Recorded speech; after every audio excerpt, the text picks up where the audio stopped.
This is our Generation Focus Head Teachers webinar, and we will be talking primarily about secondary policies, but we'll be touching a little bit on primary as well, and you're all very, very welcome. So lovely to see you. My name is Claire Fernyhough.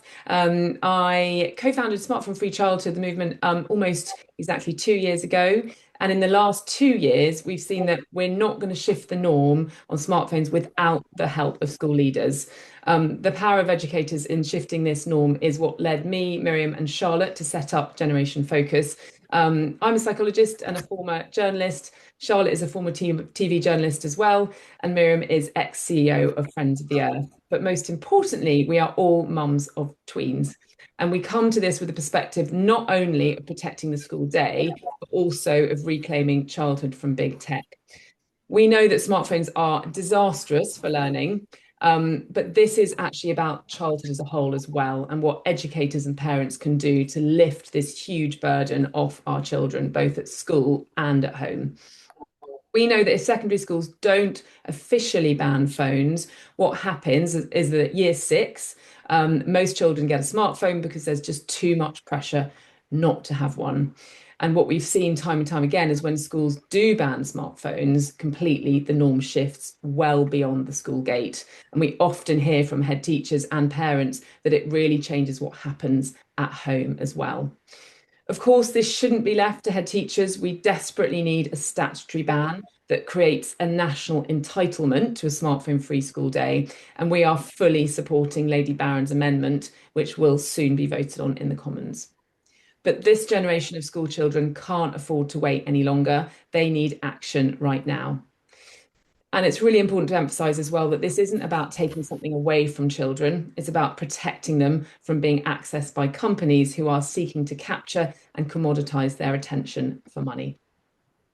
Today, we're joined by 4 head teachers who have banned smartphones completely from their sites. We've got David Smith from Fulham Boys, we've got Louise Cowley from Oxford Spires, Lucy Harrison from Archer Academy, and Toby Miller from St Peter's Catholic School in Surrey. They're here to answer questions on how they did it and how they overcame challenges and barriers.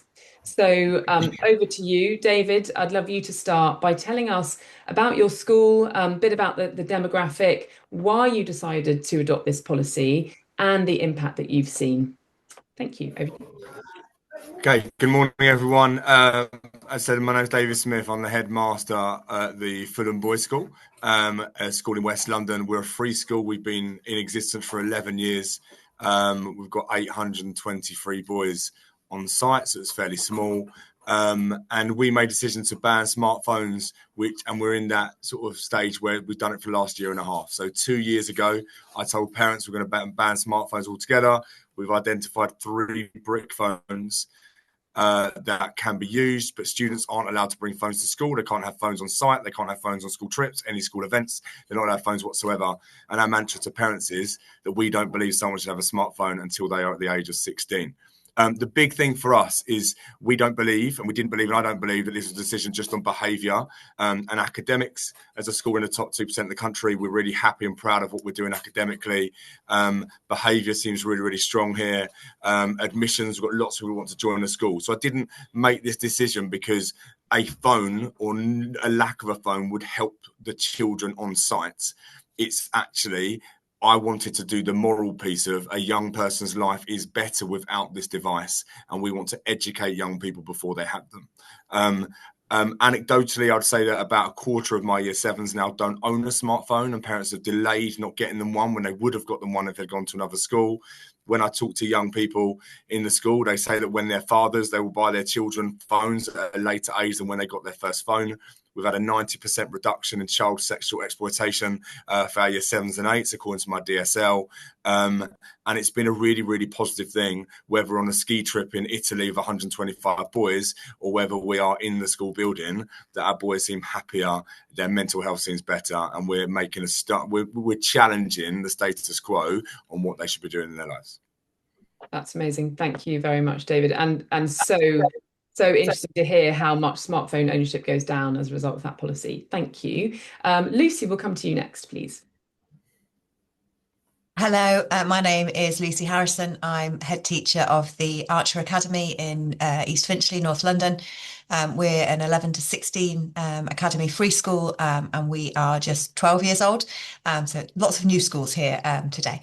I banned smartphones in September 2015, so we are almost 11 years into this in our school, and it's a very well established expectation. I took the decision back in the spring term of 2015 in advance of application in the summer of September 15 because I'd noticed a real change in my young people, distracted behaviours, an increase in bullying and behaviours going beyond the school gates, and a sense that it was taking away from the joy of school life, the joy of friendships, the joy of learning, the joy of relationships with teachers, and creating some unpleasant moments between children, young people, and school, which none of us want. When I made the announcement, which at the time nobody was doing or even thinking about if we were to go back to 2015, I was understandably really quite nervous. But it was the immediate reaction from my parents. I gave this in a speech towards the end of the spring term and simply got a round of applause from parents. And that very much reassured me, but also spurred me on to know that I was doing the right thing. And I've never hesitated in that over the last nearly 11 years. What it has done for my school is it's created a non-issue around smartphones within the school community. The existence of any kind of cyberbullying, those sorts of things. Yes, we would always tackle that immediately and head on, but I would say it certainly feels significantly less in my community than it does in other schools. I would also say it increases their security outside of the school day. They are not walking around with expensive smartphones while going to the bus or the tube at the end of the school day. Those are positives for our community. But I would say first and foremost, it enables school to be a place where children are focused on their learning, focused on their friendships, and enjoy a day without distractions. They can simply focus on the here and now. And for me, that has been the greatest benefit. Wonderful. Thank you so much, Lucy. Louise, we'd love to hear from you now. Yes, good morning, everybody. My name's Louise Cowley, and I'm the head teacher at Oxford Spires Academy. We are a comprehensive school that serves quite a diverse community in Oxford. We have 1,300 students, including sixth form. And I think, a lot of things I've heard from head teachers already, especially David, I would echo in terms of our decision around really having a strong message around smartphones. We've always had a message that phones should not be seen or used in school. But it meant that they existed and they were there, and so actually coming out and saying no, actually we don't have them on our school site, and literally we painted a kind of white line at our school gates, and we used that as a real kind of marker of like, across this line it's a smartphone free space. Really sent a very clear message to our students, to our parents, and engage them in kind of why we believe this is so important. And I think of all the things, I started here 3 years ago, and we've done lots of changes. We've updated the uniform, we've changed, our equipment policy. This was the easiest thing I've ever done, because there is such a strong rationale that sits behind it. And it is so easy to sit in front of parents and students, and done in the right way with kind of consultation and really working hard to explain why this is so important and why we care about it so much. It was people engaged, just like you heard from Lucy, people engage with it so positively. And I think as well, with our staff, our teachers really, really, really recognised it. And again, really came on board very quickly in terms of willingness to share that message, to have those parent meetings and to keep a really open conversation about it, whilst also maintaining a really firm line of what we believe and why we believe it. So we brought in a kind of that smartphone free school ethos and kind of stronger message around we don't think that students should have smartphones in school, and actually we don't think students under the age of 16 should have a smartphone. I did a lot of research into, okay, what about these yonder pouches, what about these different things, but fundamentally always came back to the idea that when my children in primary school right now, my children will not have a smartphone until they're 16 years old. So why would I not want to send that message to all of the children that I serve? So the pouches became, actually a huge amount of money, and send a wrong message, send that it's okay to have a smartphone, you just can't have them here. And that's not what I believe in. And I don't believe that's what's best for our children. The best piece of feedback that we got back from it, in fact, I'll give you two. Firstly, we did student voice after, and one of the pieces that came from our student council is the toilet queues have really gone down. There's no more toilet queues anymore. And one of the elements of this was children were not sitting in toilet cubicles on their phones, which I know is a horrible thing to think that that was happening, but that was happening because we had this kind of, they can't be seen, but we kind of knew they were there. So kids were going and sitting in toilet cubicles, sitting on their phones. And suddenly by having that ban and by saying, no, you don't bring them in, and being quite, strong with that, we found that students were able to go to the toilet quicker.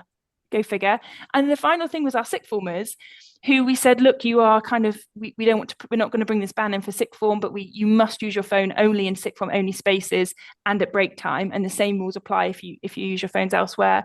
Is that they just came and said, we just don't want our phones. If we're honest, we just don't want them here. It'd be much easier if you just came and told us that we can't bring our phones in, because then we won't have that distraction. So we're currently going through a consultation with sixth form to, again, really think about how we can be that voice for them and be that support for them by saying, look, let's really work hard to create smartphone free spaces for you as well. And it's a balancing act there, because actually they do need to know how to interact and work with phones in a positive and a productive way. So we're kind of, we're not bringing a full ban for them, but we are trying to listen to them and hear what they're saying in terms of some of the behaviors that they are recognizing they have within themselves if we give them access to smartphones 24/7.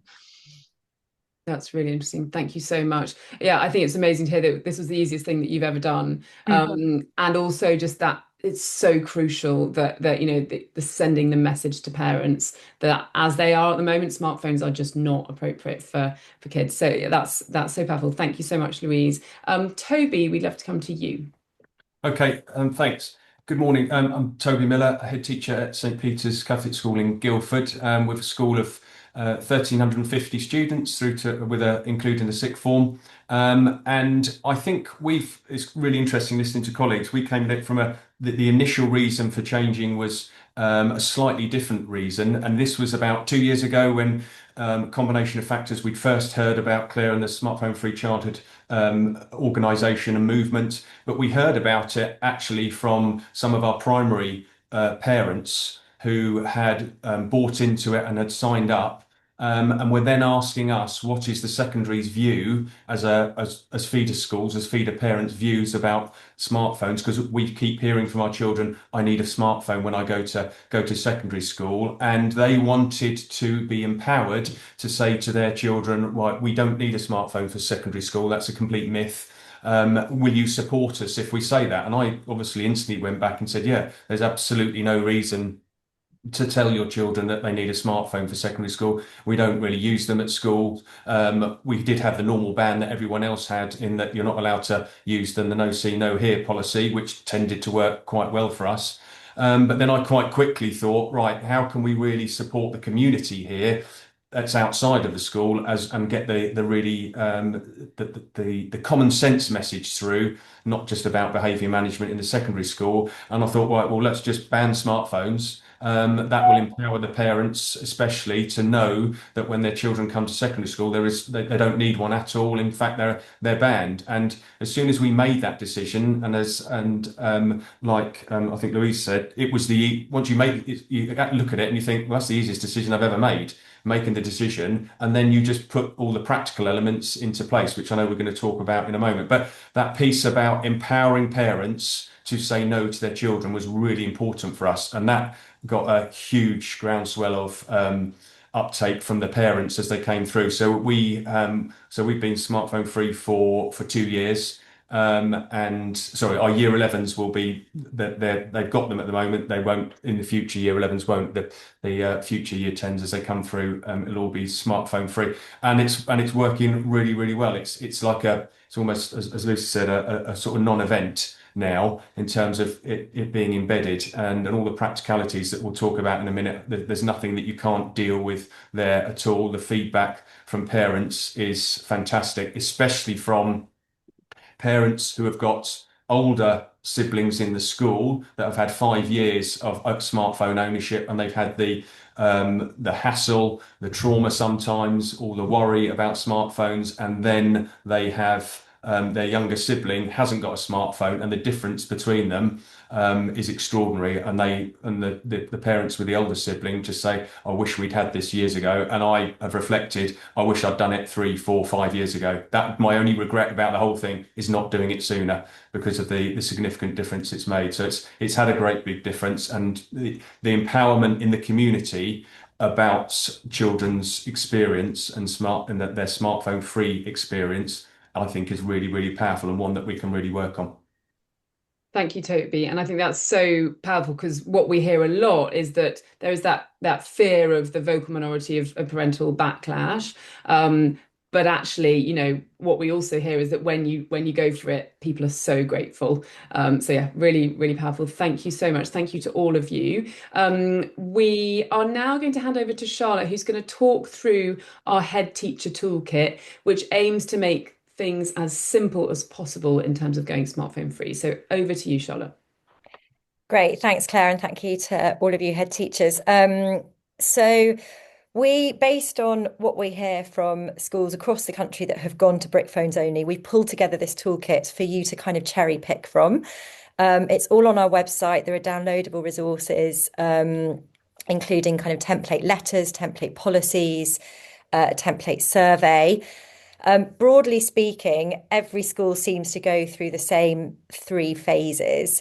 Now, before we had the new guidance from the government, generally schools were doing this over about a 1 to 2 term period. The new guidance kicks in from the 1st of April and does give you air cover to move quickly. There is strong wording in there. So I think if you do want to quickly move on this, harness the wording in the DfE guidance in your comms with parents. So broadly speaking, there's the first phase is the sort of educate bit. Now, the one thing that seems to be very, very powerful is to have data from your parent body and your student body on how smartphones are impacting the community and your children. We know that there's a significant disconnect between what parents think their children are seeing on the smartphones and the reality, largely because children naturally, particularly teenagers, curate what they tell their parents. We all know that. So we want to disabuse parents of any illusion that this isn't happening right now to your children in your school. We have a sample survey on the website. Do take a look. You can download that, just copy and paste. What seems to be very effective for the parent survey is to share that as secondaries among your own parents, but also among your feeder primary school parents, if possible. The 2 kind of killer stats that come out of that seem to be the support, so the number of parents that support tighter restrictions. If you can say 75% of our parents want this, that's very powerful. And the second thing is to just highlight the number of parents that aren't looking at their kids' phones. So it tends to be about 50% of parents will say that they don't have parental controls on their children's phone, or they're not regularly checking what their children are seeing.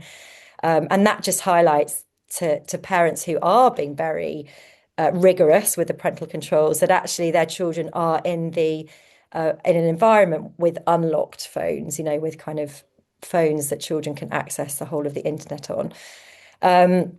So once you've got that data, that allows you to go out with the case, to make the case strongly. I think Louise, you made that that point really well, that there is such a compelling case for this. And I think also to include at this point that there are different options available, but that pouches and storage solutions at the end of the day are very expensive and, ultimately accommodate devices that we know are harming children. Is there anything that head teachers that you would add in at this point on that kind of educate stage? Anything particularly, Louise? I think it's interesting the different thought process to go through in terms of what year groups, and if you are implementing something, like do you phase it through, or do you change the whole kind of culture of what it is at that time? And that really that's a really interesting like discussion point, I think, to think about when you get this data. Yeah, and we know there are schools doing this on a rolling basis. So starting with sort of, year 7 and 8, perhaps, or key stage 3, and then moving it up. In terms of this vocal minority, we know that, and we'll speak to this a bit shortly, we know that there is overwhelming parent support for this. There is a generally silent majority. It's very difficult as parents to speak up. There is a vocal minority. I recognise some Warwickshire head teachers on the call who I've done parent evenings with, and I've seen that vocal minority in action. I think, that does tend, you can quell that with the education piece slightly, but there will be pushback, and it tends to be from a vocal but very small minority. Any thoughts on that, head teachers? I think about the vocal minority in terms of my experience is just really reiterating the why, and they're just persisting on the clear rationale behind it, and the fact that we as a community have decided, as a school, the governors, whoever, the trust, whatever you're in, have decided this is the route forward, and you're going to have dissent, a minority dissent, in whatever policy you have in a school at any time. So I think provision of clarity and persisting with that clarity. At some point, people will give up, and they do. And I think the element around all the arguments for it, be prepared with your arguments, and really prepared, and get anecdotal evidence from other parents of why, whatever that dissenting parent, whatever their reasoning is, get anecdotal evidence from other parents why that is not the case, and why the grounds that you're standing on are really, really firm, is what I would say. Yeah, thanks, Toby. Yeah, that's excellent advice. Lucy and Dave, you both got your hands up. Lucy, do you want to jump in? Thank you. I would say that I've had very little parental concern or complaint across the last 11 years, but I would always say that I think I had an advantage, that at the point that I put the ban into place, I only had 2 year groups within my school. So my school has kind of grown up with a smartphone free ban, and it being a very known thing within the community. And I would always say to other heads, I do acknowledge that to be an advantage, that it was a known and expected thing if you were then applying for a place at the school. And so the area that I've had the most concern ever raised has been about safety, and parents almost sort of preoccupation that their child will be safer if they have a smartphone and they can track them, or they know where they are. And my argument has always been, not argument, my point has always been that they are not safer with a smartphone, that it is in fact, particularly in the part of London where I am, they are less safe with such an expensive device on their part. I would agree with Toby completely about having all of those points really clearly prepared for yourself, but also colleagues such as heads of year who might come across those discussions in a more informal space, or on the back of another meeting when it's been unexpected. So those colleagues being prepared to feel comfortable and confident with those arguments can be really supportive. Great, thank you, Lucy. David? I think it's the same thing as what all heads would do. You make yourself available. So I'm quite unusual. So we didn't do a consultation with parents. I didn't do a survey with parents. I did a survey with students. I got my information together and I just went for it. But I hosted over several months, once I announced what we we're going to do, several coffee mornings, coffee afternoons, evening Zoom opportunities, and I was always there. Because I wanted to get it right. I don't think anyone is ever going to say anything that is going to flummox you. I think they're going to talk about safety. They're going to talk about buses and how you know with the tubes coming or the trains coming, how you can track your child. And it's about having answers to those things. And I've always been really clear that not having a phone is an inconvenience. Though if you are used to having a phone and are used to parenting a child that has a phone, you're going to have to reevaluate how you do life. So if you're used to using your phone to get to school through the buses or the trains or the tubes, you need to evaluate, how am I going to do this in a different way? But there are solutions to every single one of those things.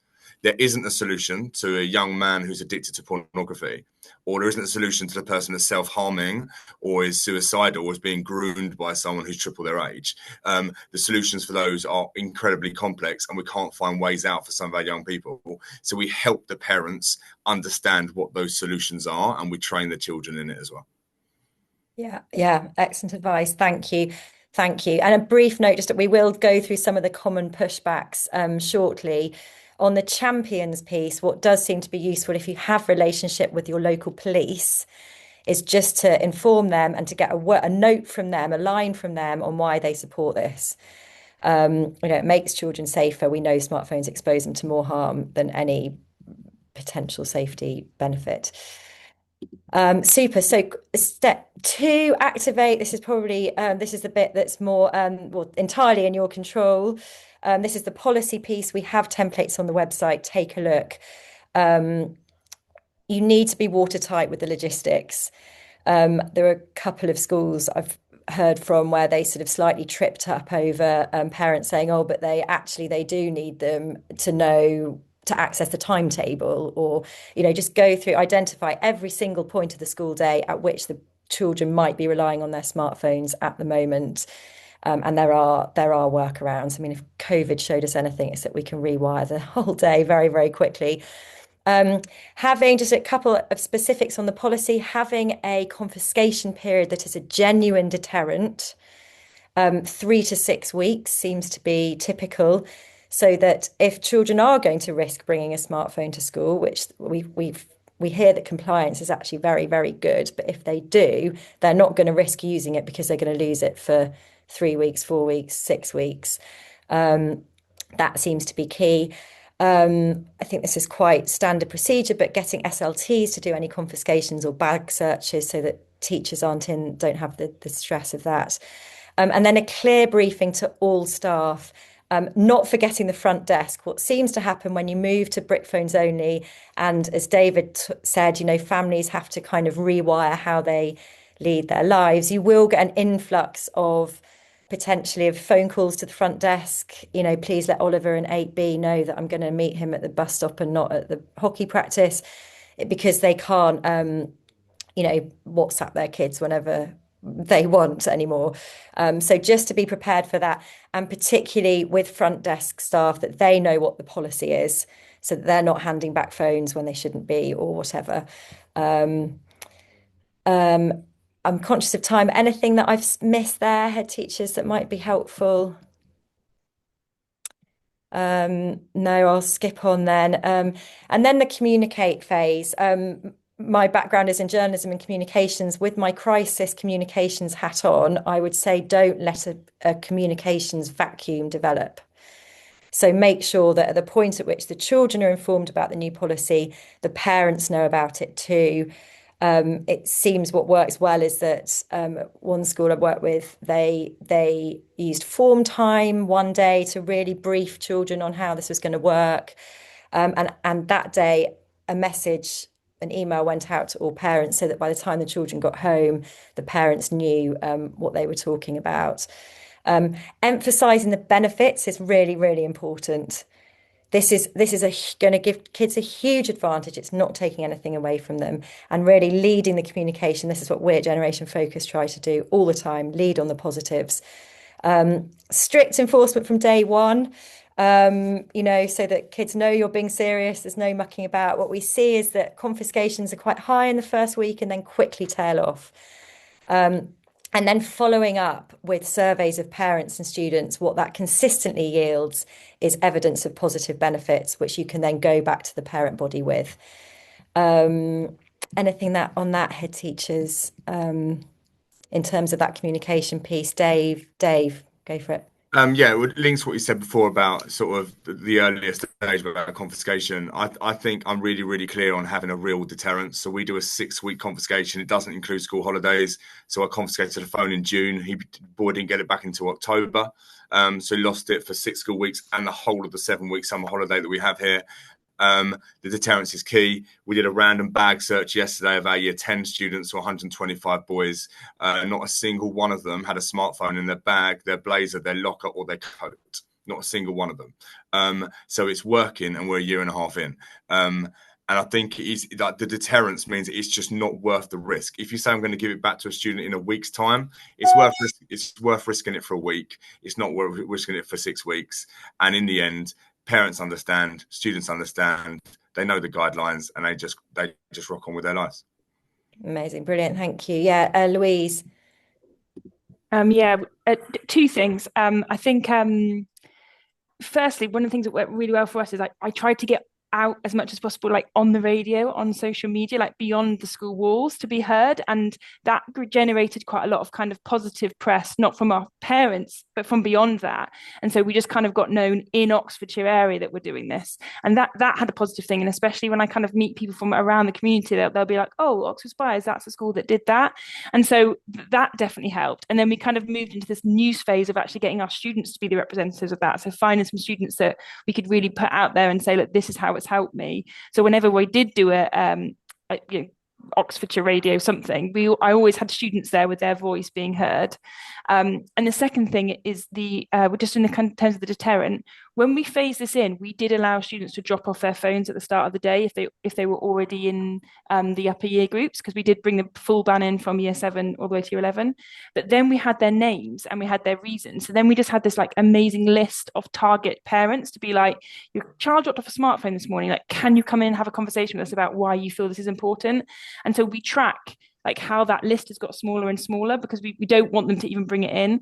And even just the bother of us ringing them all the time and being like, hey, your child bought a smartphone today and logged it in. Can we have a conversation about why you need to do that? I think even that was a bit of pressure on those parents to recognize, like, we really care about this. Can we tell you about why we really care about this, and try and help you understand a way in which you can support your child not having to even bring it in? Because we know that from September, we're not even going to be offering that to majority of students. So it's coming. And so we're just now trying to really hit that target audience of parents that are still thinking that their child needs it just to get to and from school. And that's working well.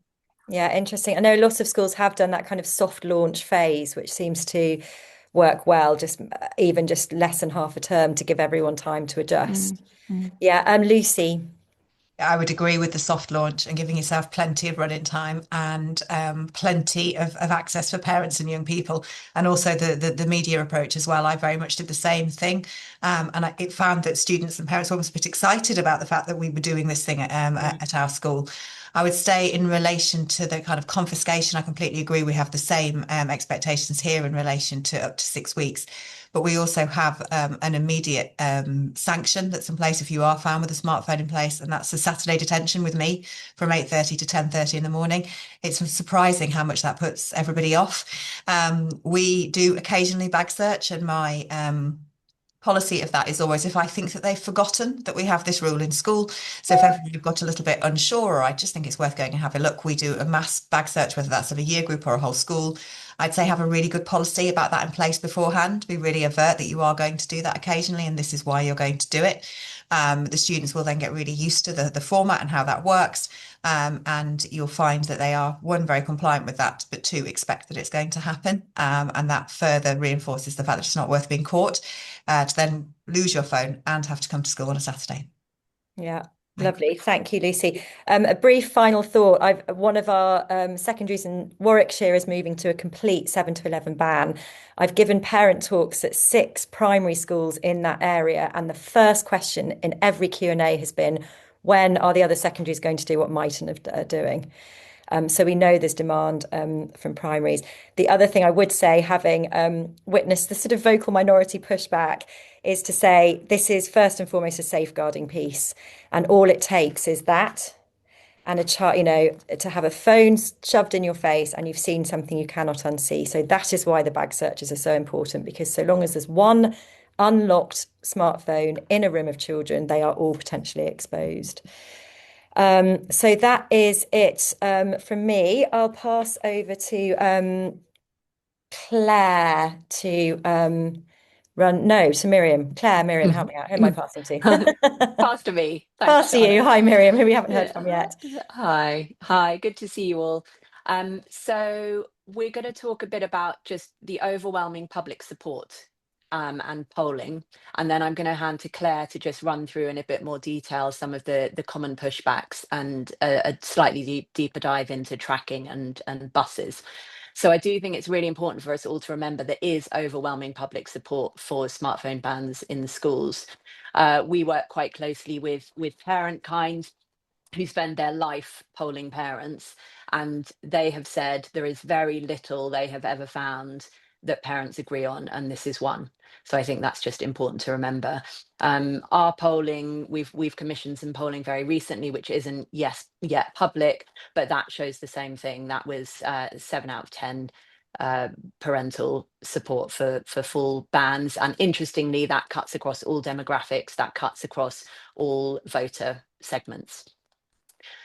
So if we can have the next one, please, Charlotte. What's interesting also, and this is polling that's not yet public, but I think of relevant to this call, is that when the public and particularly parents are presented with the costs of a brick frame policy, as the heads on this call have done, versus lockable storage, and they're also presented with neutral statements on the pros and cons of each policy, it moves from being more or less equal support for either of those ban options to a very strong swing towards brick policies, which I think is quite interesting. We know that patches can protect the bell-to-bell portion of the school day and school settings if used properly. But we also know, again, from this new polling we've commissioned, that actually the majority of harms that children report, as Charlotte said, just this in your face being one of the ways that children can be exposed to explicit content at school, the majority of that actually is not happening in that bell-to-bell period in the building. The majority of is happening either before or after school, kind of hanging around in the playground on school grounds, and also on the way to and from school. So yeah, lockables also, of course, as various heads have mentioned, don't do that critical piece of supporting the majority of parents, particularly of younger children, who desperately want to be able to delay and are looking for ways to make that feel more possible. Lockables, in fact, as others have said, accommodate and normalise device and smartphone ownership with young people, and a device that we know to be harmful to children. So I just wanted to touch on that before we move to overcoming challenges. So Claire will cover this. We'll talk about some common pushbacks that all of us have heard in parent talks and working with heads across the country, and then a deeper dive into tracking and buses. So Claire, over to you. Perfect. Thank you very much, Miriam. So yes, if we think about the common parental concerns that we usually see and hear, it tends to be these ones, and these crop up again and again and again. So various reasons for needing to contact your child during the school day. We know that there's a norm that's evolving now where parents are feeling like they want to contact their child all the time. It's often coming from the parents, and we would argue that it can actually have a really big impact on resilience and children just being able to get on and solve their problems on their own during the school day. And also we know it can be very, very hard for head teachers to run a school when you've got parents constantly contacting them about things that are happening in geography or whatever. If there really is a good reason, that can obviously be done on the school phone. The second one we hear often is we need to equip our children to live in the digital world, and we fully would agree with that, and I'm sure everyone on the call would agree with that as well. This is not about being anti-technology, but there's a really big difference between digital literacy and learning all the things that we need to learn, on screens and about the internet. There's a big difference between that and handing our children over to an algorithm which is designed to exploit and manipulate them. Those two things are very different. Children don't need to learn how to use Instagram and Snapchat. When they're older, if they want to, they're very easy to learn. You only have to go onto YouTube to see chimpanzees using Instagram. It's not hard to use. But I think these two things get conflated very often. So I think we need to kind of just bust that myth a little bit. And then, the parental controls argument that actually we can lock down phones. Anyone who's tried to make phones completely safe will know you pretty much need a PhD in computer programming to be able to do it effectively. It takes a lot of time and effort. And we know that 47% of teenagers say that they have bypassed parental controls. So the problem is it just takes one kid to be able to download a VPN or get around things, and then everybody is exposed within the school. So those are the things we often hear, but they are quite easily busted, those myths. One thing that comes up again and again is tracking, as we know. Again, there is a norm that seems to be evolving where we think that if we are not tracking our children all the time, they are somehow less safe. And that is an illusion. There is actually no evidence that tracking makes children safer. But actually what it does is preventing them from learning those real life skills that they need, how to call for help in an emergency, how to go and ask an adult. It stops, and they develop this sort of digital umbilical cord with their parents, and it does change behavior. There are many psychological studies that show that if you're being monitored, you actually act differently. And I think a lot of that is, again, from us as parents. Of course, we want to keep our children safe, but we just need to think also about the message it's sending if we're saying we need to be tracking you at all times. A brick phone, we need to remember, is still a communication device. You can call and text very well from a brick phone, and that's all that really is needed on the school journey to school. If for whatever reason there is a good reason for tracking, and there sometimes is, for very unusual circumstances, then an AirTag or a GPS tracker works just as well. So we are just we're concerned by this norm that seems to be evolving. We know it's driving the belief that children do need to have smartphones, and it's not based on evidence. And we put together a letter, which you may have seen, calling for health professionals and psychologists to actually just call this out and say we need to really reflect on this norm. And we got over 100 people coming forward from across the country within 24 hours. Health professionals, psychologists, psychiatrists, all saying this is something that we should be thinking about. So yeah, just some thoughts on that, which can be useful. In terms of buses, we know that, again, that's something that comes up very often. What we know is that we're hearing that actually it can be buses can charge more if you're not using a digital QR code or whatever way of getting on the bus. But what we're increasingly hearing now is that often parents or schools are working with individual bus companies, and for example, in Dorset, we know the bus company has actually offered to go back on that, so that children with a brick phone are not being discriminated against, and that they can board just as easily. So it is very possible to change that. But yeah, just something to be aware of, and that is changing quite quickly as more and more children get brick phones. Because what we don't want to be in a position is children have to have smartphones in order to get on buses. So yeah, as Dorset, the Go South Coast, who've just done that. But yeah, we do also need to keep that shift in mindset in mind, that we need to be teaching children to navigate the world without smartphones. Thank you. So those are the key things that we hear come up again and again. But I think a lot of those arguments don't tend to stand up to scrutiny very well. So over to you. Well, we'll have some questions now. Oh, we'll go back to the head teachers for your top tips on what is your top tip for head teachers who want to implement this policy, and how can they make sure it's smooth and successful. So Toby, we'll start with you. I think the one thing I would say, I was listening to the piece at the start about consultation. I think there aren't many times, personally, where I think consultation is a fantastic thing, particularly with parents, about fundamentally things that you believe in as a school. And I think as a school, if you fundamentally believe that smartphones should not be. Oh, Toby, you're muted. Sorry, Sorry. I'll start again. Thank you. I think my top tip would be about the consultation piece. I didn't actually really consult with parents at all on it, really, because we fundamentally thought this is a no-brainer by the time we got to the decision. And I think, obviously, if you enter into consultation, you're going to get all the dissenters coming back. I think the important thing is about the clarity of message and the evidence. Like you guys have been providing us with evidence for 2 years now about this, and all the material is out there. So I think my top tip would be, yes, you've got to have a really clear communications plan.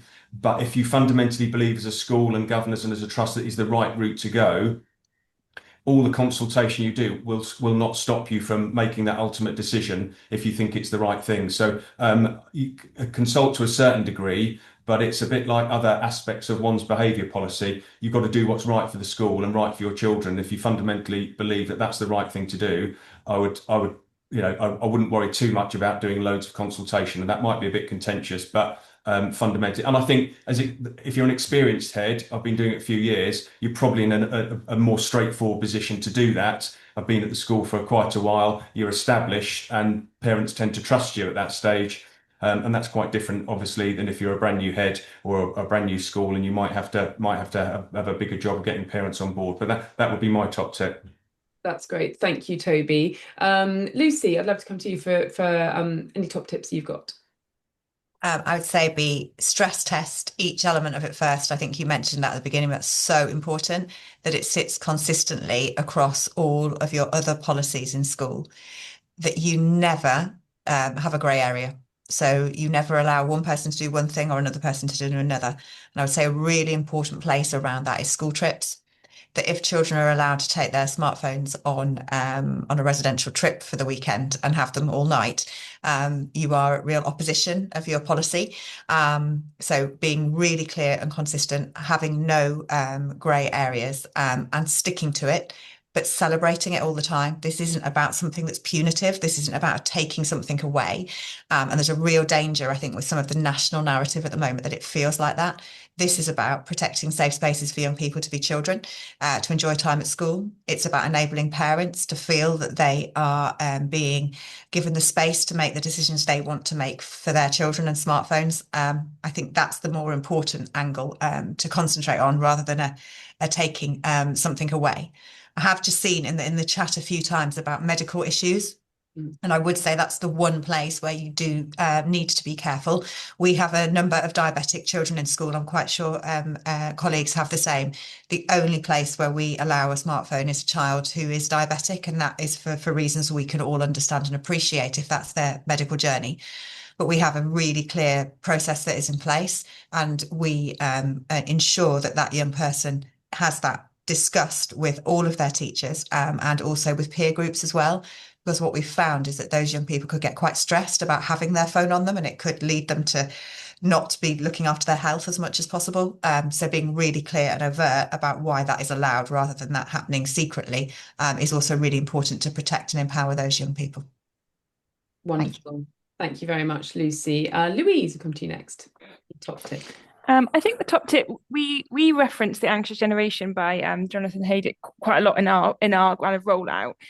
And I think the important piece there that we kind of really emphasize, we have scripts for teachers and tutors and any member of staff that's kind of engaging with the parent about smartphones, that does really recognize, there was a time when children were smoking, right? And everyone was smoking tobacco. And that is bad for a child. It's also bad for an adult. So that's really understood, because it's not good for anyone. And I think sometimes that grey area of a phone, a parent using a phone and finding it really efficient. And, in some cases, recognizing that a child could use a phone to travel on a bus. That is possible. And yes, that would work. But the bigger picture here is that overriding that is that what a child has access to is completely limitless, unmonitored, and we know from evidence, as we've said before, cannot be unseen and is highly inappropriate. So we like try and emphasize that as much as possible. So if we are giving a phone back after it's been confiscated, we always ask them to open the phone. We always ask them to show us how many notifications are there, what that looks like for a parent, and we look at it together to have that discussion. We would never hand a phone back to a child, because we're always modeling the fact that it's a prohibited item and we don't believe a child should have it. So it always gets handed back to the parent after a lengthy conversation about why we believe so strongly that this is not okay. And that's why we have the script, because we never assume. We always go through the exact language again to explain why we care so much about it and why it's so important. So I would really I think one of our risks was like, once we'd done the whole kind of like, here it is, and it's really shiny, that like 6 months down the line, we just sort of kind of like do it by default, and we don't spend the time and care at re-emphasizing why it's so important. So having those scripts and like really reminding everybody that that's really important, I think has worked really well at those moments where maybe it could have tipped into like, yeah, we ban it, but is it really, is it really banned? Is it really a high priority for us? So I would say like keep that momentum going with like that clear messaging, and scripts have really helped us with that. Wonderful. Thank you, Louise. And finally, David, yeah, got any? Yeah, I would say it's a bit of a weird one. Just enjoy it. Enjoy the process. I think that the amount of dross I have to work, and you all have to work on as a head teacher, the amount of nonsense that we have to do that we don't believe in. There's so much I do, and I don't even believe in what I do. I don't believe in what the Department of Education are telling me to do, in all the ridiculous things we have to do from a day-to-day basis. I believe in this. I believe, and it's so motivating to do something that you believe in, that you actually genuinely like. I want my own two children to have a head teacher that loves them inside the school and outside the school. That's what I want for my own children. I've got a daughter who's high flying, who's in year 7. She doesn't have a smartphone. I always say I think she's at school now. I don't know. I hope she's alive. I'm sure she is.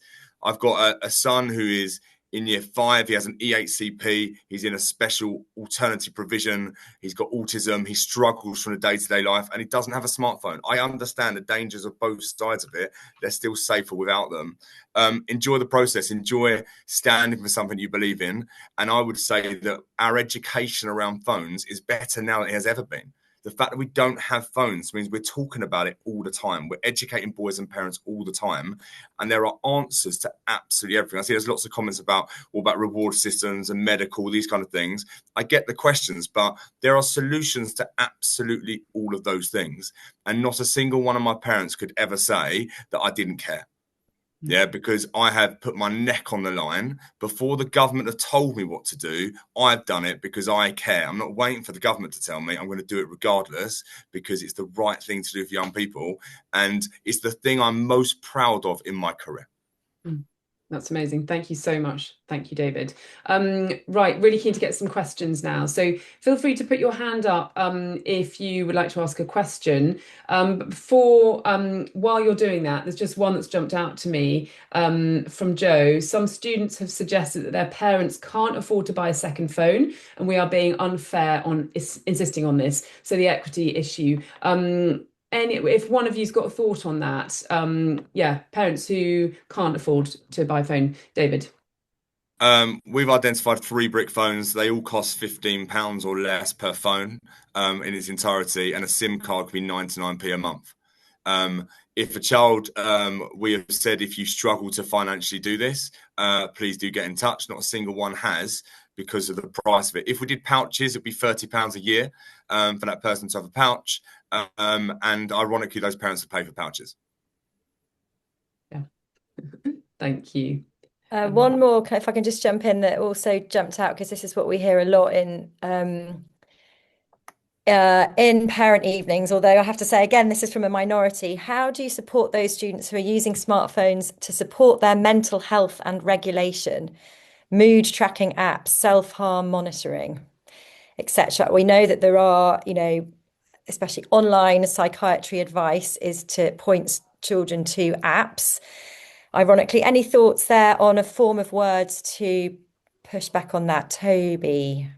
I think, and this is a bit cynical, I know, as we are as head teachers, I think if you're having to rely on an app to manage your well-being and your mental health, then something else has already gone a bit awry. And I think the piece about that is informing people what the alternatives are, because there's plenty of alternatives, like there are to all the issues around logistics. Information is key, and the reason that they might be using apps is because they don't know what else there is, and it's pushed down through the phone via all the social media about these great things that you can do on your phone for your mental health, and they're not being informed in any other way. So maybe our responsibility as teachers is to inform them of all the other really positive ways of like getting outside and playing with your peers and your friends, rather than sitting on your phone at home, would be the simple things. Going back to basics would be my tip. Yeah, that's lovely. Thank you, Toby. And I think also to reinforce regularly that if a parent or a child need urgent contact, that is still possible through the school office, and also give school visibility on which children are having problems, rather than them disappearing on their own into a toilet just to phone mum in private. Louise. This isn't really a solution, but it's something to be aware of, and it kind of comes back to the reason why we do it. I was on a call the other day talking about GCSE results and the fact that they're going to be able to download on your phones. And in order to do this, children, all they need to do is get their phones out and scan a QR code while they're in your school. So as you can imagine on that call, there were lots of people saying, hold on a minute, this is going completely against what the message is coming out at the moment in terms of how we support our young people. So I think as leaders, we do have to anticipate that those things are going to happen, going back to that earlier point of for adults, and there are lots of people that find phones very efficient and help us with things, but we just have to come back to our core principles, which is but not when they're under the age of 16 and not able to really make those kind of safe, informed choices about what they want to do. So I think it's something that's going to exist, and we have to kind of stay true to the principles of it at all times. And that's a good example of one that we're going to have to all navigate together as we move to that kind of world. But we need to stick to what we know is right. Absolutely. Thank you, Louise. Jay, we've got Jay Rowath. So I don't know what your first name is, but you've got your hand up. Hi, thank you. It's Jez is the name. Thank you. It's been really informative. Just one query around. We've got a really wide catchment area, and just kids coming at the moment. They're not allowed phones out on site, etc., etc. And I'm looking at a complete smartphone ban. What about, do other schools that have already implemented students off-site before they get onto school site? Do we see them on their smartphones and then they, disappear, etc., etc.? How has that been managed that they don't, at the moment we've got loads of kids waiting up at the bus stop because they don't want to come on site because then they can't come on their phones. And just how has that been sort of managed? Dave, do you want to jump in on that? Yeah, I think obviously our boys aren't allowed to bring them to school whatsoever, and obviously we're in London, but I've still got boys that commute an hour and a half, and they get on a train, a tube, and a bus, and they come from all sorts of areas, and they don't have a smartphone with them. As I said, we searched the whole of Year 10 this week, and not a single one had a phone with them. They can have a brick phone. Ironically, only a quarter of them bother. They don't care enough. And some parents do track by putting a tile in their bags. But again, the majority of parents don't care enough and they don't feel it's necessary once we've educated them. I think it's just an educational piece that people have got so reliant on needing a phone. When they go through a phase where actually it's been taken away, they then survive very, very well without using one. And it's just creating a new norm and controlling the narrative for the young people. Lovely. Super. Sounds good to me. Lovely. Thank you very much. I'm aware of time. I know head teachers, you need to get away. So we will wrap up for now. But one thing we just wanted to end on is, we feel very clearly that this shouldn't be down to head teachers to change the societal norm. We do need a statutory ban on phones in schools. Some of you head teachers may already have signed our letter to Bridget Phillipson calling for the guidance to be made statutory. We're now opening that up to all teachers to really make the government listen. So we'll be sharing that as a follow-up in an email after this webinar, along with the recording as well. And we would love you to share it with all the teachers in your network as well. We want to get those numbers in just to show the government the strength of feeling on this. If you're interested in having a parent talk for your parent body, we can also help organise that with Papaya Parents, who we work with a lot. But really just want to say thank you to all of you panellists for your time, and also for being so courageous and leading and being so pioneering in your approach. I think you've shown us today that this problem is solvable, and that's the thing that is just so amazing about it. I think, Louise, it was you that said it's the easiest thing you've ever done. We can solve this problem. We can reclaim childhood. And if schools all act together, we know that the norm will shift very, very rapidly in communities. So thank you so much to everyone for joining. Thank you for your time. And we will be in touch with the recording and also with our letter.